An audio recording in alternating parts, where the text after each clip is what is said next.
When my guest lost her father, job, and housing within 30 days, she was told she was $5 over the income limit for help.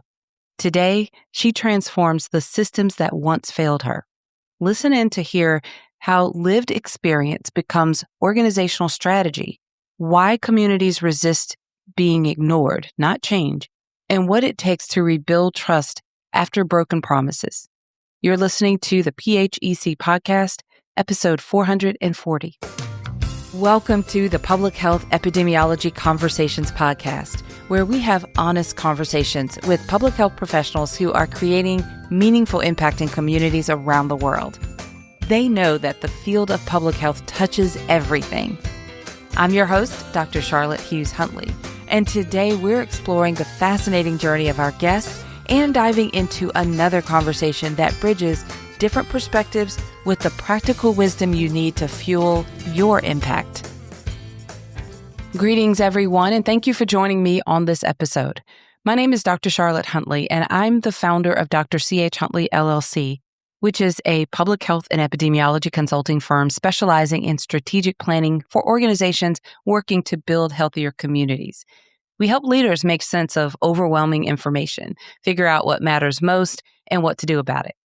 We partner with organizations addressing the root causes of poor health, putting communities first, and translating technical information into plain language.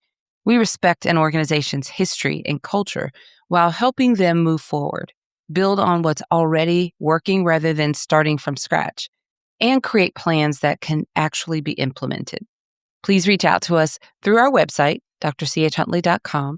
We'd be happy to meet with you and explore how we might be able to support your organization. Links will be provided in the show notes. I'm really excited to introduce you to my guest on this episode. Her approach to community engagement is shaped by deeply personal experience navigating systems that weren't designed for her reality, combined with a decade of professional work facilitating partnerships nationwide. In this conversation, she shares how she helps organizations move from good intentions to equitable action, why spending 6 months listening is sometimes more valuable than rushing to implementation, and how understanding conditioning and trauma informs every facilitation. Her work proves that the people closest to problems hold the keys to sustainable solutions. Let me formally introduce her to you, and then I'll connect our conversation. Josie Williams is a nationally recognized community strategist, facilitator, and speaker who brings both lived experience and professional expertise to the work of health equity, housing, and systems change. As founder and CEO of Envision Consultant Group and former executive director of the Greensboro Housing Coalition, Josie has led multi-sector collaboratives, environmental justice initiatives, and community-led responses to the affordable housing crisis. Her leadership has received both national and statewide recognition, including the National Grassroots Policy and Community Engagement Award and the Stella J. Adams Fair Housing Advocate Award. She has published in the North Carolina Medical Journal, co-produced a documentary focused on centering community voice, and presented her work at the National Academy of Sciences, Engineering, and Medicine. Her journey from surviving homelessness to leading cross-sector movements gives her a perspective that is both deeply grounded and strategically sharp. Josie is known for creating brave, practical learning spaces where community members, nonprofits, public agencies, philanthropy, and health systems can move from insight to action. Let's connect my conversation with Josie right now.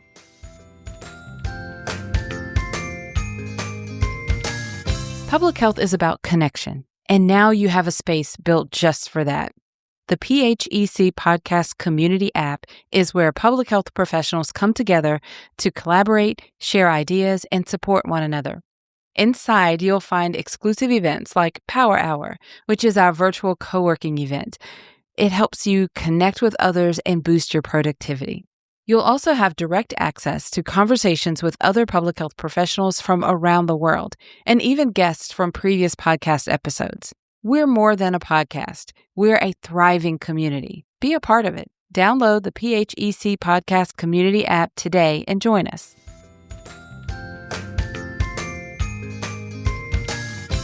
Well, hello, Josie. Welcome to the podcast. How are you? I'm doing great. Thank you. I'm happy to have you here. I'm excited for our conversation. We've been talking about this for a while. I have so many things to talk about and ask you about. Let's start with you just introducing yourself. Tell everyone a little bit about who you are and what you do.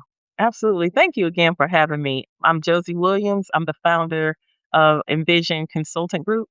And just a little bit about myself.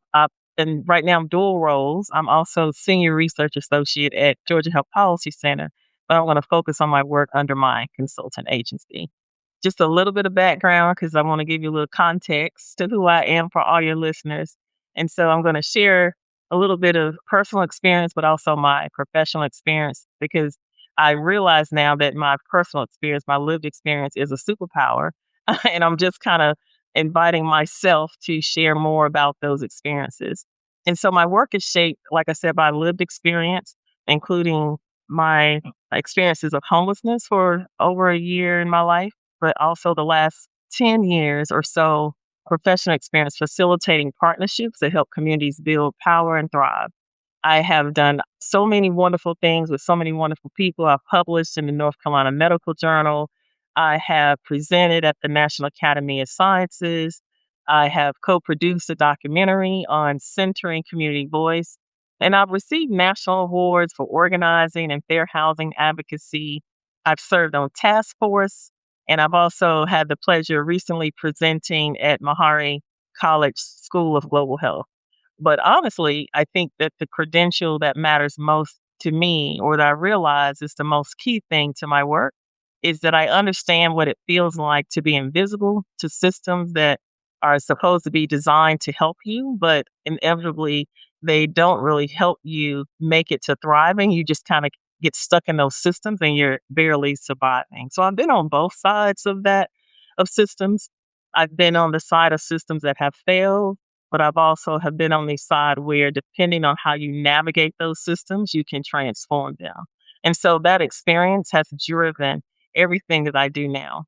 I'm less interested in talking about health equity. Not that that's a bad thing, but I'm more focused on making it real, making it off the page and putting it into practice. What does it look like in practice when we say health equity? I believe that people closest to the problem are those that are closest to the solution. And for me, my job in my consultant agency is to help systems see that and act on it. And that could be anything from designing executive searches where they're seeking leaders that have that type of mindset. They could be anything from working with nonprofits, community-based organizations, city government, philanthropic organizations. I've worked with them all. And usually it's someone moving through systems and trying to create changes that the community wants to see.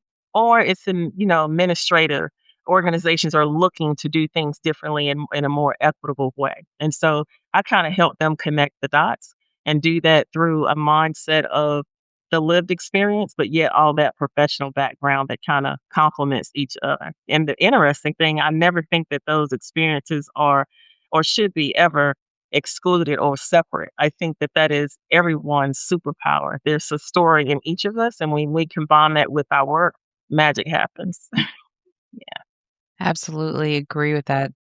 That's such a heartfelt story. And I know it resonates with our listeners. And I think as you were talking, I feel like, okay, kind of like the cape is being opened up and kind of dropped off your shoulders. And like we're getting like right to the real you right up front, which I really appreciate. Do you remember?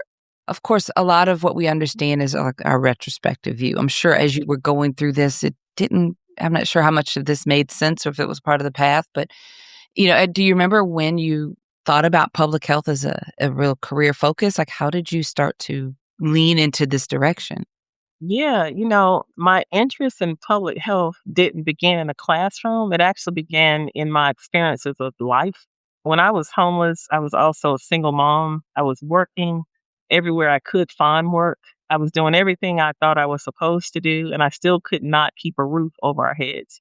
At the same time, I lost my father to cancer. I lost my job and I lost my housing all within a 30-day time span. So I was navigating systems that were supposed to be designed to help me, but I could not access them. And not because they didn't exist, but because they were not designed for someone in my reality. And so after being homeless for over a year and finally able to obtain full-time work, I was told I was $5 over the income limit for housing assistance. And the unfortunate thing in my career, I have seen heard that same statement tell to people now, even as of recent. And so during that time that I was homeless, even then, and just like now, the shelters closed at a different time. So they didn't meet my work schedule and I had to work. And I was, you heard the saying, do this and everything you can and pull yourselves up by your bootstraps. Well, I thought I was doing that, but sometimes your boots don't even have the shoestrings to pull up. So I was doing all the things and nothing was working. I worked every temporary agency and then realized because I heard them, they didn't know I was sitting in a waiting room waiting for my appointment. But a temporary agency was deliberately keeping me from permanent appointment because I was too good of a worker to lose. So they were exploiting me. Still happens today. The system told me to sell my car to get help. It was an old car, but that car was my household. But they were like, you can't get assistance, but if you sell your car, that could give you some money to sustain yourself for a little bit of time. And I was like, but till when? It's probably going to give me $2,000 maybe. And I said, but my car was both my transportation and it was my livelihood to get back and forth to work and wherever I could find, in my opinion, a safe space for the night to rest. And so fast forward a little bit, it took me over a decade to recover from that experience and not just financially, but emotionally, mentally, and spiritually. And in 2025, I'm just now beginning to share the story publicly. You are the second person after being after presenting at Meharry Public School of Health, but you are the second entity that has heard all of this information publicly other than the one time in 2019 I shared it when I was receiving a grassroots advocacy award. And then I knew I wanted to work in housing and health equity. I knew I wanted to help others navigate what I had been through. And I knew I wanted to go to school. I was an adult student, adult learner. And so I knew I wanted to go and get a bachelor's degree, not to validate my experiences, but to understand even more about those systems that I was trapped in. And so in 2014, I was looking for an internship while I was an adult student finishing up my degree program, and I became an intern at the Greensboro Housing Coalition. And that was in 2014. By 2016, I was project coordinator for the Blue Cross Blue Shield Foundation of North Carolina for their community-centered health initiative. And then shortly after that, I became director of community engagement, and I graduated in the same year.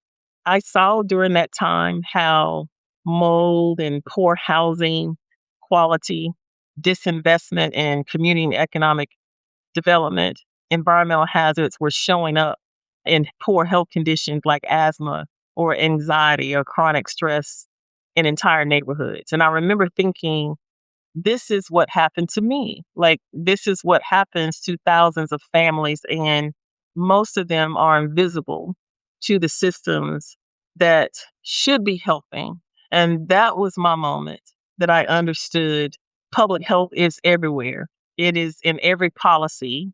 It is even when communities don't use the language.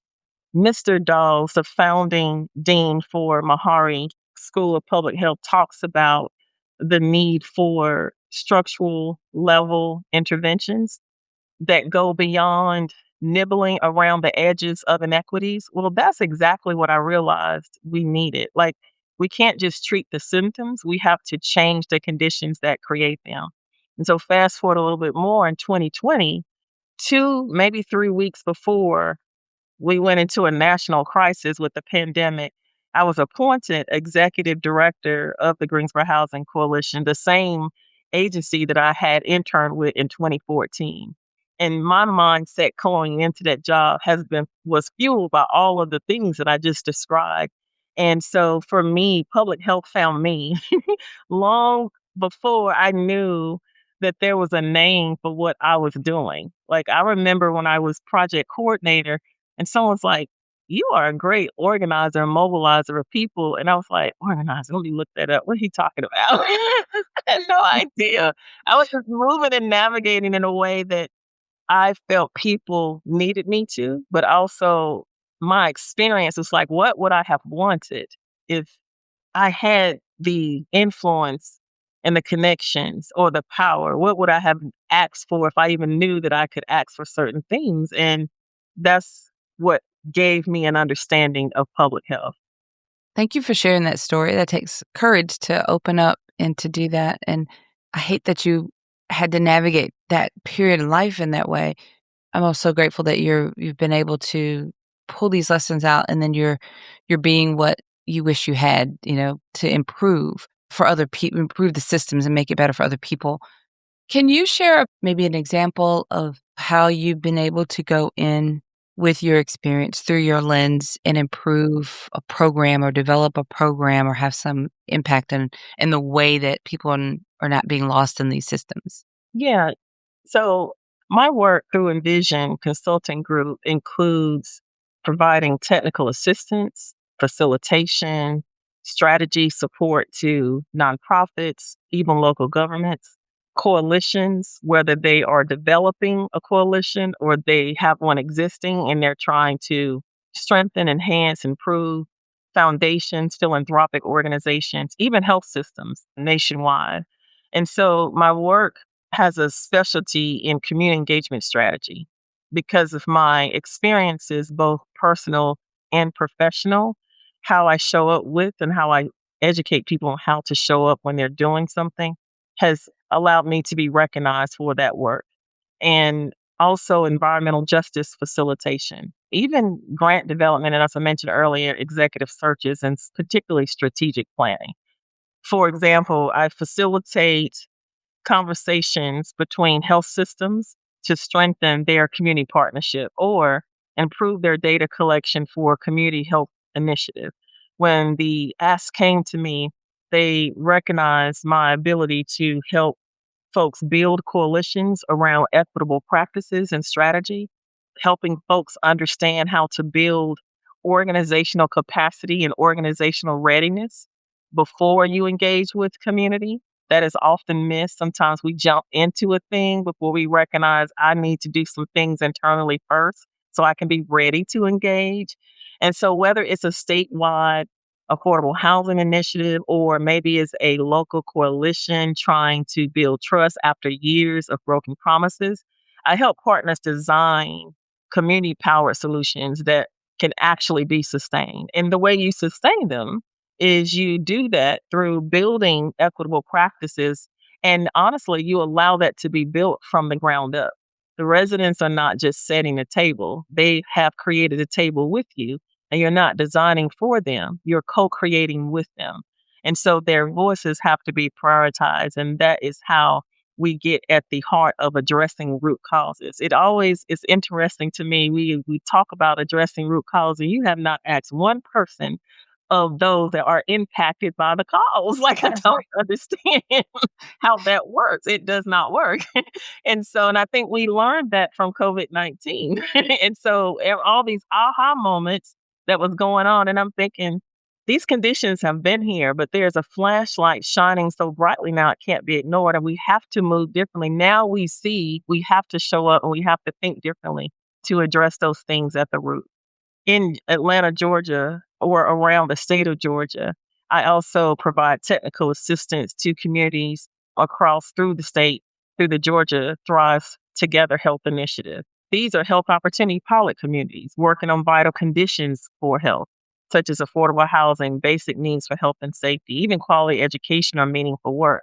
And so through Envision Consulting Group, just like I do throughout all the work that I do, whether it's here in Georgia, I still work in North Carolina, I've worked in Los Angeles, I've worked in South Carolina. I support sites with evaluation because even how you do evaluation, there has to be an understanding that when you're measuring and you're evaluating and you're learning, doing that through a lens that's equitable is extremely important to the outcomes that you are trying to seek. And so the through line for me is whether Envision is working with communities to turn voice to action or vision to action. I don't just facilitate conversations. I help translate what communities say into strategies that systems can act on and sustain. I'm more focused on making, like I said, health equity real, not just studying it. It's not enough to write reports about inequities for me. It's about having the right solutions, and those solutions were built with those that are impacted involved in the solution making. And that means working at the intersection of communities' wisdom, also institutional resources, and honestly, political will.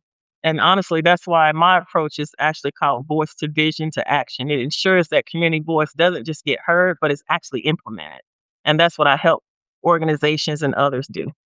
I love everything you're saying because we often, especially when you're, saying, I don't understand how you can not have these voices at the table when it's impacting them. And we talk about that often. We're all, as public health professionals, we've heard the stories, but I'm just curious when you're in that moment working with the client organization and you realize, wait a minute, they are not even connecting. So, how well received do you get pushback when that comes up? Are they realizing? I'm imagining they think they're doing it really right and well, but then you interrupt them to say, okay, the obvious. And then what's their reaction? Are they giving you pushback? Are they receptive to that? Like, how does that work out? I've seen different reactions in different situations. I've been in a situation where I was asked to come on board to coordinate and facilitate some deliverables of a grant where the intention was to work with the community to address some of the conditions that they were seeing.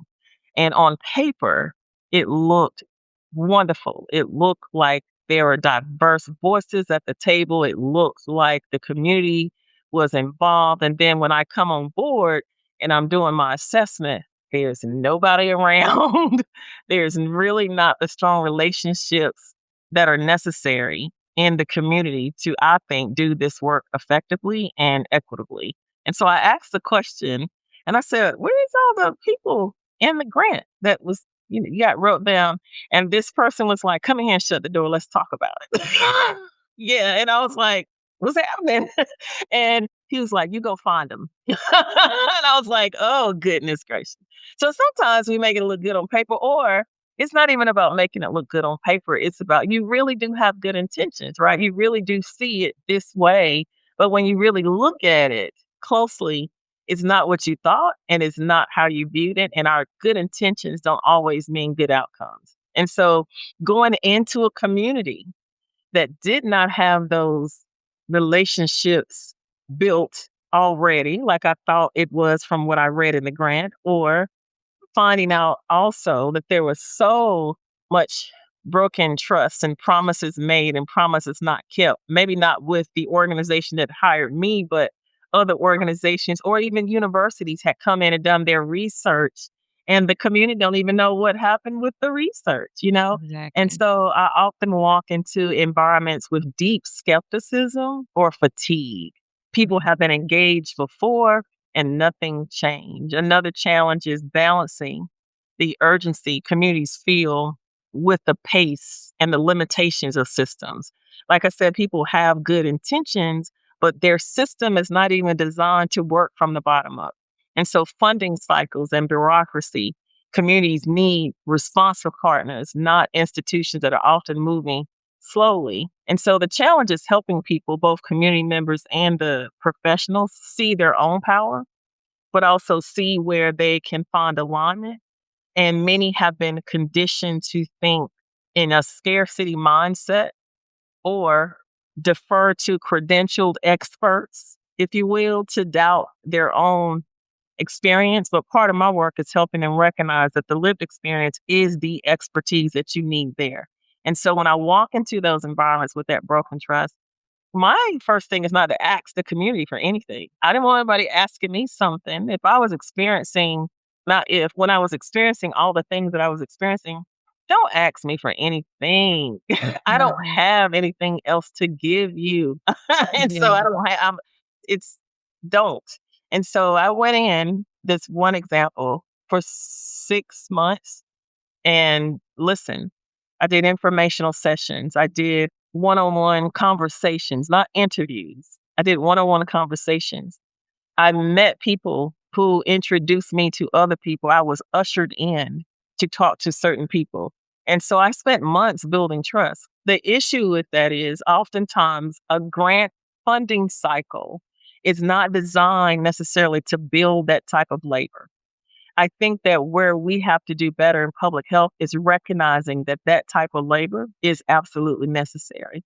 And when you have a 2-year grant that is not long enough to have the outcomes that oftentimes some of these grants desire, we're talking about long-term systemic change. Well, oftentimes you're going to need to restore and repair before you enter in. And that's my way that I show up, which is why I wanted to begin Envision Consulting Group. Envision is all about envisioning the change that someone wants to see happen, envisioning what the possibilities are or could be, and implementing the voices of the community into action. And I believe that when you assess and listen to understand, truly listen, understand, and you learn with one another, you build trust through those pathways of learning and listening, and then you can co-create together. And that's where the sustainability come in. I've been on the flip side where there's already been a lot of work going on for years. I'm involved in something right now. A lot of work has been involved. Community has been engaged to some degree, in some cases stronger than others, but things still did not go the way they desired. So they are angry, they are upset, they are riled up, if you will. And incoming, hey, Josie, will you come lead the community engagement piece for this environmental justice issue? And that has been very sensitive. And although, here's the thing, I know many, many, many people. This is from my hometown. This is from a community that I not grew up in. I grew up adjacent to it. This is where a community I would go and receive services due to segregation. And so these are not people that I don't know for the most part. This is not a community that I do not understand. But yet, the lack of trust, yet the sensitivity, the upsetness is still there. And so my approach is the same. It doesn't matter that I think I know whoever. I still need to go and operate in a very trauma-informed approach, recognizing they're angry. They didn't get their desire. And so I'm going in first to listen, but I'm also simultaneously creating a new way for this city government to engage with these individual people, these communities. How y'all have showed up before, obviously that didn't work, did it? So now we're going to have to step back a little bit, and we're going to have to look at how you are engaging and do things differently. So that means thank you for allowing the space to allow me to have the ability to use the approach of listening and taking time to build a structure of engagement that people will feel valued and heard. So that means, who is dear such and such? Who would you like the point of contact be for information flowing about this project to your community? Would that be you? Okay, it's not you. Who would you like that to be? Because whoever you assign, dear community, as your point of contact, that who's going to receive the information. Let me structure it so not only you receive it in a timely fashion that is transparent, is easy to understand, and because we're going to have a dual line of communication, your concerns, the questions coming back from the community, you filter it through me. I will get those answers through these different channels, and we're going to move accordingly. That takes some time to set that up, and it takes time to go from neighborhood to neighborhood to understand. As I mentioned, I do have strong ties there, community ties there. And so it helps me find those contacts. But I think that that approach is necessary depending on the degree of broken trust and honestly, trauma that that community is facing. You might need to look closely at who needs to be isolated as far as communication so you can have those one-on-one conversations so you can fully understand the depth of the trauma, but also fully understand the necessity of why this structure will sustain the project as far as engagement for the long haul. And then maybe that will create a feedback loop in such a way that you won't hear so much or at all that someone might say, you didn't tell us anything, or you didn't do these things, or we didn't even know you were doing that. We weren't even invited to the meeting. All these things that rise up in community. And so I always tell people that people aren't resistant to change. They resistant to being ignored. that's Well, that's what we are. I saw a lot of what you're describing is you have a gift to be able to have these little and it's probably a mixture of your experience, but also I think it just goes beyond that to really be in tune with these little nuances that are often missed by organizations and well-meaning organizations. So when I first met you, we were at a conference and you were moderating a session and there was a panel. And I remember an expert panel and they're all doing really good work and very much passionate about the community and what they do.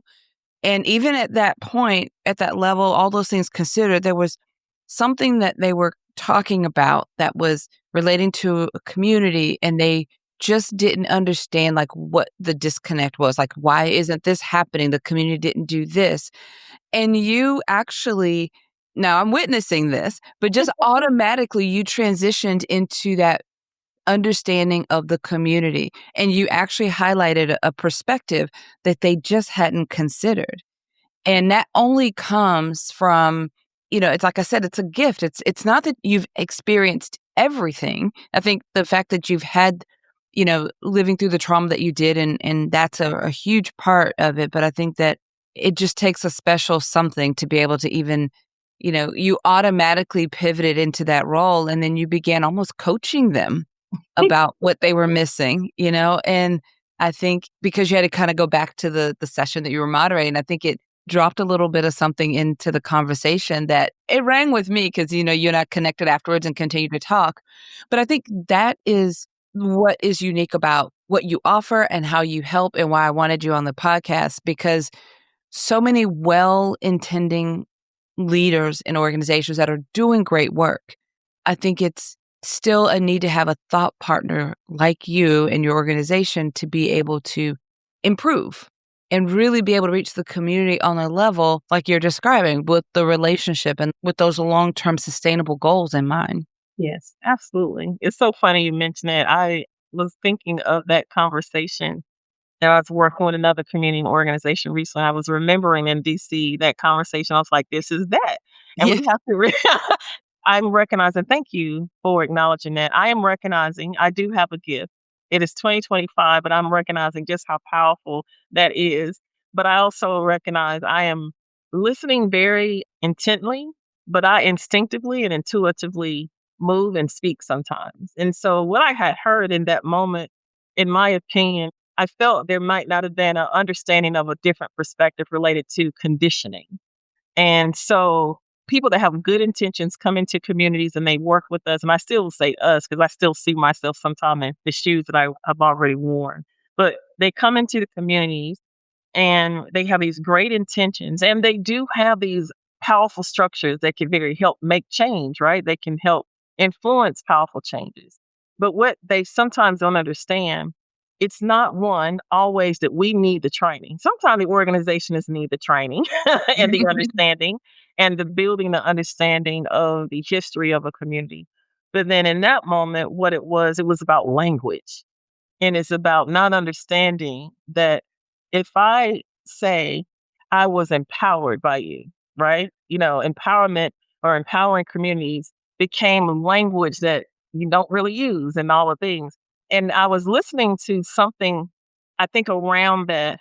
And I paused for a second and I was thinking, but listen, when you don't have anything, or when you have lived through homelessness, or when you have literally not able to go to the health system that is the biggest one in the region. My mother couldn't go there. She couldn't have me there. And you have those experiences and you remember not accessing certain things. And someone comes along with these great intentions and this great influence and this great power, and they help the community change for the better. They really truly get at the root and they start doing equitable community investment. It is very empowering, right? You see the word I'm using? That is very anointed. I'm sorry. That is very empowering. And so we're not always looking at you all or anyone like the kings and queens and there's a scepter and you are empowering us. We're looking at simply you helped us create change that was desperately needed, and it was very empowering to me. It was very empowering to my mother. It was very empowering to my family. And sometimes we have to understand others have to catch up to your new language. And we are not that easily offended sometimes. And so if I say thank you, it was very empowering for you to put me in a network that allowed me to prosper in ways that I had never done. Or your influence was very empowering to me because it helped me obtain the housing I so desperately needed. It's okay. And sometimes we get so caught up in the thing that honestly doesn't matter the most. And I just wanted to kind of enlighten everyone in that moment. Just recognize we have to catch up sometime. I didn't know that I was living in a systemic structure, the residual impact of redlining. I didn't know that. I didn't even know what redlining meant. I didn't know that I was being exploited. I didn't even know at the time what that word meant. Yeah. I didn't understand that until I was educated and I was guided and I was empowered with knowledge to understand about the systems and the political determinants and the structural determinants of health and all the things that influence the conditions that I was living in and going through. I learned that language through my education and through my professional experience. I didn't understand that that's what was happening. And I wanted people to understand in that moment, be mindful of the fact that many are catching up and we are not easily offended by language. And moreover, that's not the most pressing thing that we are concerned about. We are concerned about living and surviving and having the things that we need to just be healthy. You know what I mean? Yeah. So, Well, I appreciate you taking time and coming on the podcast and sharing so much of your story, so many insights, and just a deep dive into what you do and why you care so much. And I'm encouraging everyone to connect with you. I know that for a lot of people that are listening, you may become a great resource for maybe their organization, but I will share all that in just a moment on how you can get to the show notes. But I just want to thank you for taking time and coming and being my guest on this episode. yes, I ma'am. appreciate you so much. No, thank you so much for the invitation. I so appreciate it. It was a pleasure.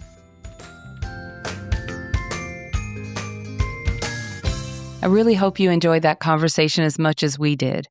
Josie's journey illustrates a fundamental truth about public health.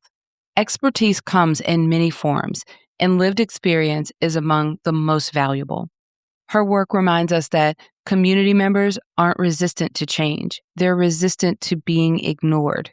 Real transformation happens when organizations build capacity for engagement before rushing into action, when they create structures that honor community voice as essential rather than optional, and when they recognize that sustainable solutions require both institutional resources and community wisdom.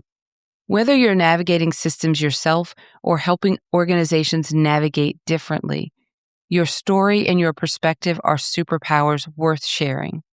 I encourage you to connect with Josie and learn more about the great work that she's doing. You can find the links to connect with her on the show notes page. The show notes page for this episode, which is episode 440, can be found at phecpodcast.com. Once you're there, just navigate to episode 440 to find its show notes. One more thing before we go.